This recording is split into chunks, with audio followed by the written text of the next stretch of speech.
roi des rois, le Seigneur des seigneurs, eh bien, il est invisible à l'homme mortel. 1 Timothée 6, 15, 1 Timothée 6, 15, 16. Il est une lumière inaccessible. Alléluia. 1 Timothée 6, 15, 16, une lumière inaccessible. Ça veut dire que c'est un enseignement même des fois qui nous dépasse. Parce qu'il est tellement grand cet enseignement que ça dépasse. Et c'est pour ça que Paul il disait qu'il était le dispensateur des mystères du Christ, mystère de Dieu, alléluia, et que ce mystère-là était grand, alléluia. Et la parole de Dieu nous dit que la lumière est ôtée aux méchants. Job 38, 15. Job 38, 15, donc si la lumière est ôtée aux méchants, on voit que les athées, ils ont passé dans le tunnel, ils ont vu cette lumière. On voit que les religions ont passé, ils ont vu cette lumière. On voit que même des musulmans, des n'importe qui, ils ont passé, ils ont vu cette lumière. Et pourtant, le Seigneur, il dit, la lumière est ôtée aux méchants. Parce que la lumière, ça représente, comme je vous le dis, l'enseignement. Job 38, verset 15. Et la lumière ne brille que pour le peuple de Dieu. Elle ne brille pas pour les étrangers. Exode 10, versets 21, 22, 23. En Égypte, les Égyptiens étaient dans les ténèbres, parce qu'ils n'avaient pas reçu l'enseignement, tandis que les Hébreux, eux, ils étaient dans la lumière. Alléluia. Et les ténèbres n'ont pas reçu, donc ça voulait dire par là qu'ils n'ont pas reçu l'enseignement, mais ils se sont donné des enseignements d'hommes. Marc 7, verset 1 à 23. Donc ils sont restés dans les ténèbres. Alléluia. Et la lumière, elle est pour les yeux spirituels, non pour les yeux malades. Matthieu 5, verset 29. Parce que l'œil est la lampe du corps. Et on peut dire que le corps, c'est aussi l'Église. Et l'œil, c'est la lampe. Alléluia. Si tu as un œil spirituel, qui spirituellement, tu sais lire la parole de Dieu, parce que tout est symbolique, alléluia, le Seigneur, il parle en parabole, eh bien, si tu as un œil spirituel, c'est pour ça que la parole de Dieu, elle dit que Dieu n'a pas un œil humain, il n'a pas un œil de chair, ni un bras de chair, parce qu'il est spirituel, alléluia. La lampe, eh bien, elle nous éclaire le corps, elle éclaire l'église, c'est le corps, hein, c'est les membres, alléluia, parce que l'église est constituée de membres. Luc 11, versets 34, 35, 36. Et ceux qui sont aveugles ne peuvent pas recevoir la lumière. Leurs yeux et leurs oreilles, eh bien, sont fermés par le Seigneur. Et le Seigneur Jésus-Christ, il est venu pour donner la lumière aux uns et enlever la lumière aux autres. C'est-à-dire fermer les yeux des uns et on va dire ouvrir les yeux des autres. Alléluia. Jean 9, 39, Exode 4, 11. Jean 12, verset 37, 39. Matthieu 13, verset 10 à 17. Heureux vos yeux car ils voient, c'est-à-dire ils voient cet enseignement, cette lumière, alléluia. Heureux vos oreilles, car il y a beaucoup de prophètes qui ont voulu écouter ce que vous entendez, mais ne l'ont pas jamais entendu. Matthieu 13, 10 à 17. Alors, comment ces soi-disant morts peuvent-ils voir la lumière spirituelle, eux les aveugles? Psaume 49, verset 20. Psaume 49, verset 20. Psaume 18, 28 à 29. Alléluia. Alors si ces hommes, si ces gens, eh bien, ont connu la lumière, ils l'ont vu, ils ont parlé avec, donc c'est qu'ils ont été enseignés. Parce que quand on parle avec le Christ, quand on dit oh, « j'ai été ravi, moi, quand j'étais mort », eh bien, au paradis, puis Christ m'a parlé, il ne va pas te parler comme ça sera sûrement pour un enseignement. Alors que l'enseignement, on doit l'avoir avant d'aller eh bien, dans la nouvelle Jérusalem, qui est l'épouse du Christ, alléluia. Donc on peut dire que ces gens-là, ce sont des menteurs. Luc 2, verset 32.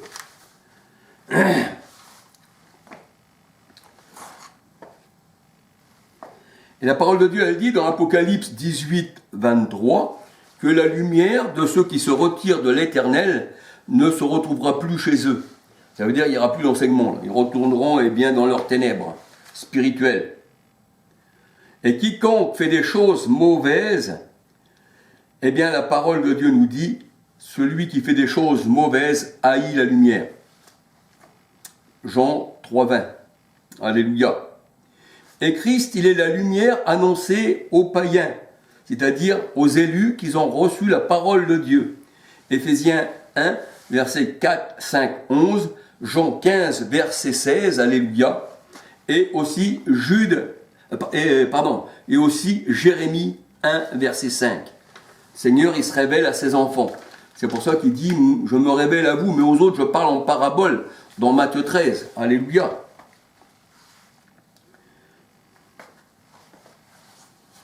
Alors notre foi, elle est basée sur des choses invisibles, mais non sur celles que l'on voit. C'est écrit dans la parole de Dieu. C'est ça que notre foi, elle est basée. Hébreux 11, versets 1, 2, 3, 2 Corinthiens 4, 18, Jean 20, 25 à 29. Thomas disait, moi si je ne vois pas les marques des clous dans ses mains, dans ses pieds, sur son côté, si je ne mets pas les doigts à l'intérieur de ses plaies, je ne croirai pas. Et là le Seigneur vient, toute porte fermée, et il dit à Thomas, avance ton doigt. Et là Thomas, quand il a vu, il a cru, et le Seigneur il dit, heureux ceux qui croient sans voir. Alors on n'a pas besoin qu'il y ait quelqu'un qui va au paradis, qui ressort du paradis, qui dit j'ai parlé avec le Christ, j'ai vu des choses et maintenant je vous l'annonce. Ça c'est ce qu'on appelle des faux témoins. Alléluia. Jean 20, 25 à 29. Et ces gens-là, après avoir une conversation avec le Christ dans le paradis, eh bien, ils disent que leur vie a changé. J'ai changé parce que j'ai vu, il m'a parlé, j'ai vu. Et les gens qui les écoutent, comme ils ne connaissent pas la parole de Dieu, ben, ils leur donnent du crédit, on va dire, ils croient vraiment à ces paroles mensongères. Et c'est pour ça qu'on arrive à la dérive. Alléluia. Hein, après, on s'éloigne de la parole de Dieu.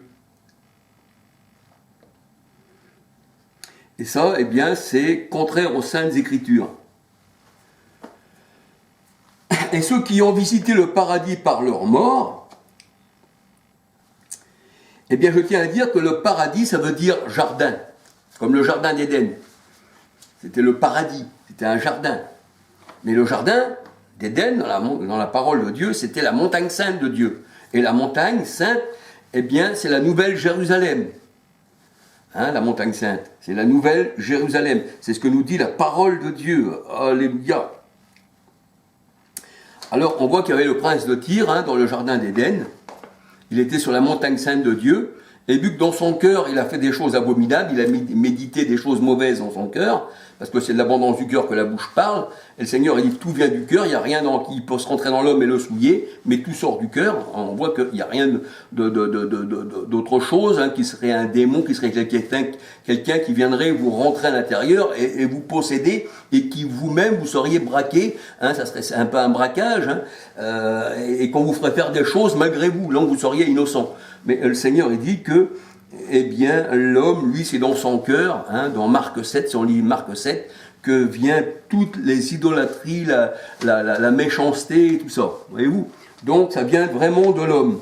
Et là, on voit que dans Ézéchiel 28, verset 2, eh bien, le prince de Tyr, là, que les gens prennent pour un démon qui posséderait quelqu'un, eh bien, tu as dit dans ton cœur, je serai Dieu. Même le prince de Tyr, là, puis on voit que le prince de Tyr aussi, si on lit plus loin, eh bien, il est martyrisé par les nations. Il ne va pas martyriser les nations. C'est pour ça que le Seigneur a dit, en face de ton meurtrier, eh bien, que feras-tu? Quand les nations te tomberont dessus, que feras-tu? En face de tes meurtriers. Alors, on voit que Ézéchiel, il était dans la montagne sainte, posé dans le jardin d'Éden. Et là, vu que dans son cœur, il a fait des choses abominables et qu'il a mis en exécution, le Seigneur a dit, voici, je te fais chuter de ma montagne sainte. Alléluia. Alors, Ézéchiel 28, verset 13, 14, 15, 16. C'est ce qu'on appelle le jardin, c'est ce qu'on appelle le paradis. Alléluia.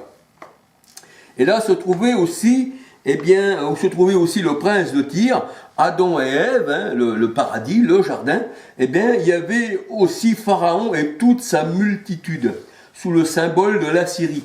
Il y avait aussi Adam et Ève, et ci et ça, parce que c'était la Jérusalem, qui était le jardin d'Éden. Ézéchiel 31, versets 2, 3, 8, 9, 16, 18. Alléluia. En fait, la nouvelle Jérusalem est le jardin de Dieu, qui est sans tache ni ride. c'est l'épouse du Christ. Éphésiens 5, versets 26-27, Apocalypse 21, versets 1 à 27. Et au verset 27, il est dit que dans ce paradis, dans cette nouvelle Jérusalem, dans cette montagne sainte, dans ce jardin d'Éden, nul impur ne peut y rentrer, ni un souillé. Hein? Et dans Apocalypse 22, 15, 14, 15, la parole de Dieu, elle dit « dehors les chiens ». Donc ça prouve qu'au paradis, personne ne peut y rentrer. Hein? On n'y rentre que par l'esprit, la parole de Dieu nous dit, parce que la chair et le sang n'héritent pas du royaume des cieux. 1 Corinthiens 15, verset 16, Jean 1, verset 11, 12. Ceux qui sont nés de la femme et du sang n'héritent pas du royaume des cieux. Il faut être né de Dieu, du Saint-Esprit. Alléluia. Qui sont mon père, ma mère, mes frères, mes sœurs, ce sont ceux qui font la volonté de Dieu. Alléluia. Ceux qui ne font pas la volonté de Dieu, même si vous êtes dans une famille, eh bien, ce ne sont pas vos frères et sœurs. Parce que nos frères et sœurs spirituels, c'est ceux qui ont le Christ dans leur cœur. Les autres, c'est des ennemis de Dieu. Alléluia. Et tu auras pour ennemis les gens de ta maison. C'est ce que dit la parole de Dieu. Alléluia. Donc, en fait, la nouvelle Jérusalem, je vais revenir à Pharaon, dans le jardin d'Éden, avec toute sa multitude. Ézéchiel 31, versets 2, 3, 8, 9, 16, 18. Alléluia. Et en fait, la nouvelle Jérusalem, le jardin d'Éden, elle est son tache n'hérite, c'est-à-dire c'est l'épouse du Christ, hein, Éphésiens 5, 26, 27, Apocalypse 21, versets 1 à 27, et personne de souillé ne peut y rentrer, Apocalypse 22, 14, 15, dehors les chiens, parce que pour y rentrer, il faut être lavé, personne ne peut rentrer, même, comme le Seigneur disait, eh bien, au banquet de noces, s'il n'a pas le vêtement qui lui convient. Il lui faut un vêtement de lumière, c'est-à-dire, il lui faut, parce que Psaume 104, 2 nous dit que l'Éternel s'enveloppe de lumière comme d'un vêtement, il lui faut l'enseignement, il lui faut être lavé intérieur, dans l'homme intérieur, lavé par l'eau de la parole, le cœur purifié d'une bonne conscience, Hébreux 10, 22. Alléluia. Alors l'épouse, hein, c'est-à-dire le jardin d'Éden, ça constitue le corps du Christ. Alléluia, c'est la nouvelle, l'épouse, la nouvelle Jérusalem. Galates 4, 26, qui symboliquement, Sarah symbolise l'épouse du Christ. Alléluia. Femme d'Abraham. Alléluia. Donc on peut dire Galates 4, 26, c'est la Jérusalem d'en haut, l'épouse du Seigneur. Alléluia.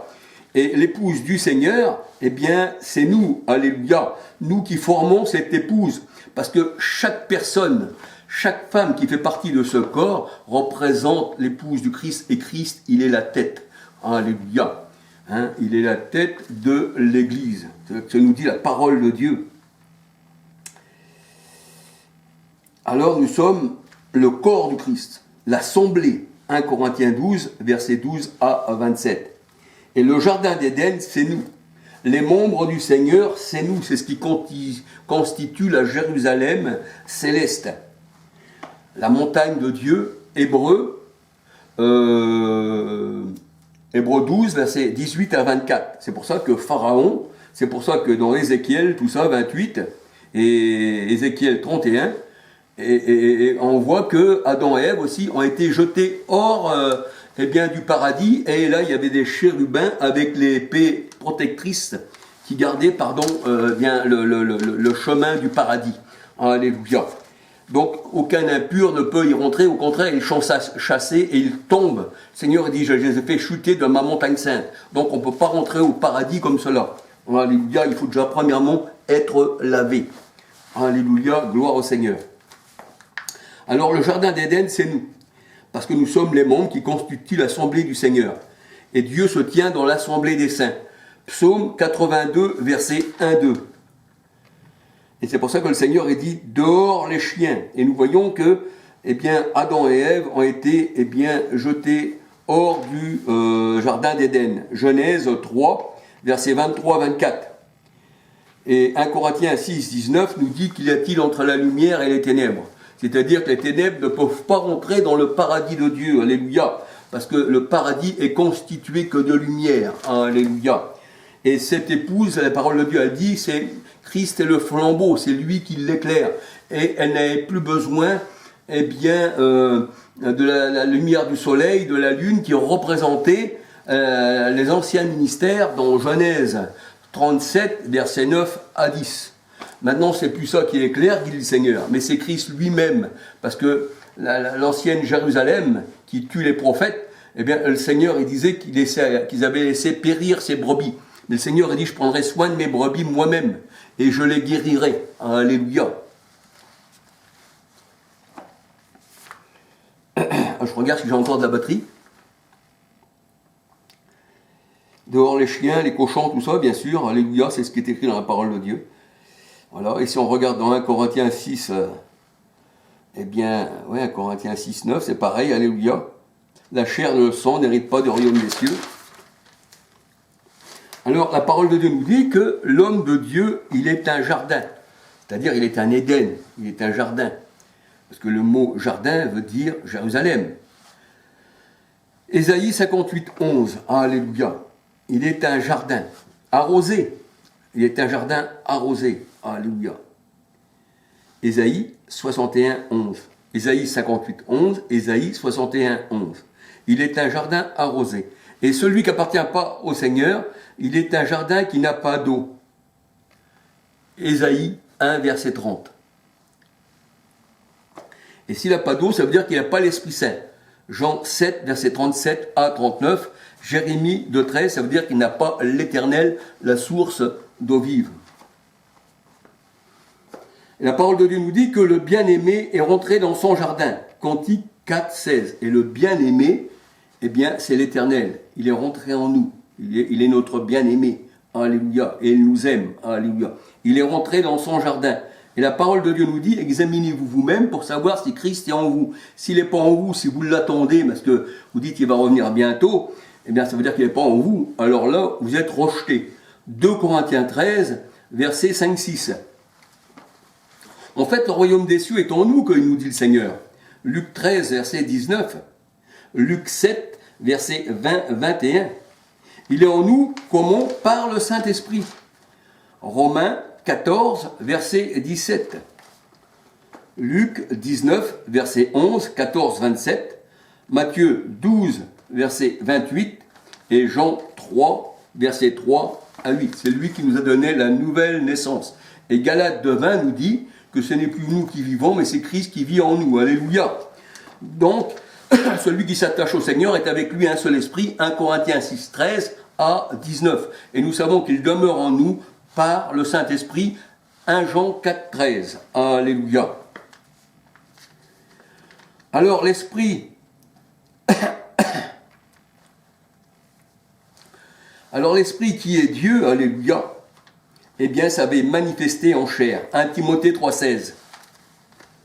Et la parole de Dieu, elle dit que ce Dieu qui s'est manifesté en chair et qui était avec ses disciples, qui était Emmanuel, Dieu avec nous, les disciples disaient, nous l'avons vu, nous l'avons touché, c'est pour ça que nous pouvons rendre témoignage. Et ce n'étaient pas des faux témoins, puisqu'ils ont vu, quelqu'un qui a vu peut rendre témoignage, celui qui n'a pas vu ne peut pas rendre témoignage. Il s'avérait même que ce serait un faux témoin.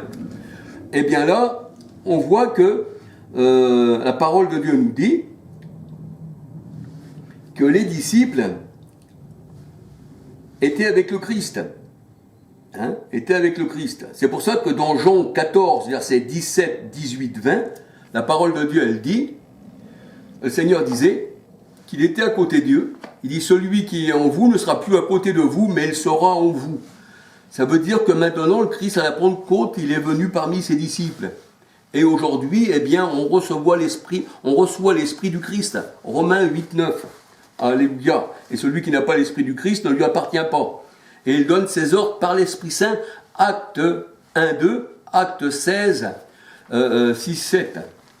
Apocalypse 2, 7 à 18. Voici ce que dit l'Esprit, voici ce que dit le Fils de Dieu.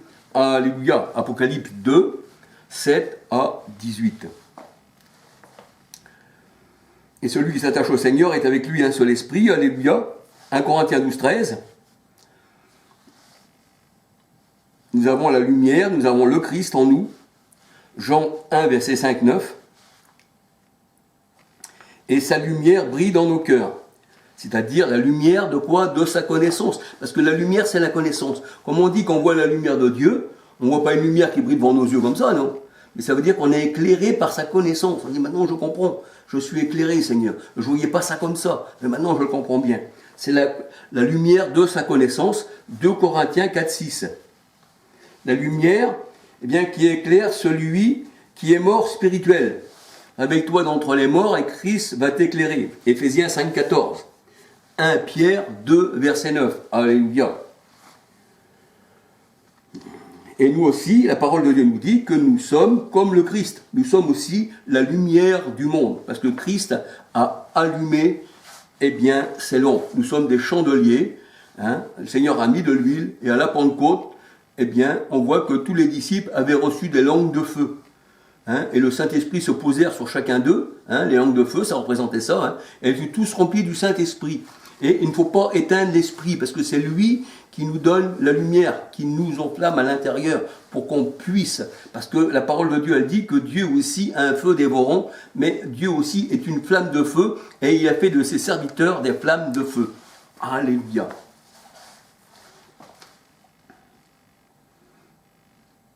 Alors Matthieu 5, verset 14-16, et Jean 5, verset 35. Alléluia. C'est ce que je voulais vous parler. Parce qu'il est évident que les gens parlent comme ça, mais ils ne le savent pas. Et quand on entend des témoignages comme ça, c'est des témoignages de la chair. C'est charnel, c'est purement charnel. On se dit, chez les gens-là, ils n'ont rien compris à la parole de Dieu, égarés à eux-mêmes. Ils en égarent d'autres, mais comme ils ont été égarés par les religions, et qu'ils ont été égarés par leur propre chair, eh bien, ils vous disent, j'ai eu un songe, je suis descendu en enfer, j'ai été au paradis. C'était vraiment des voyageurs, en vérité. Hein. Et quand ils sont morts, là, justement là, alors là, ils partent, ils quittent leur corps, et après ils reviennent. Mais alors c'est dur maintenant de rentrer dans notre corps. J'étais au paradis, maintenant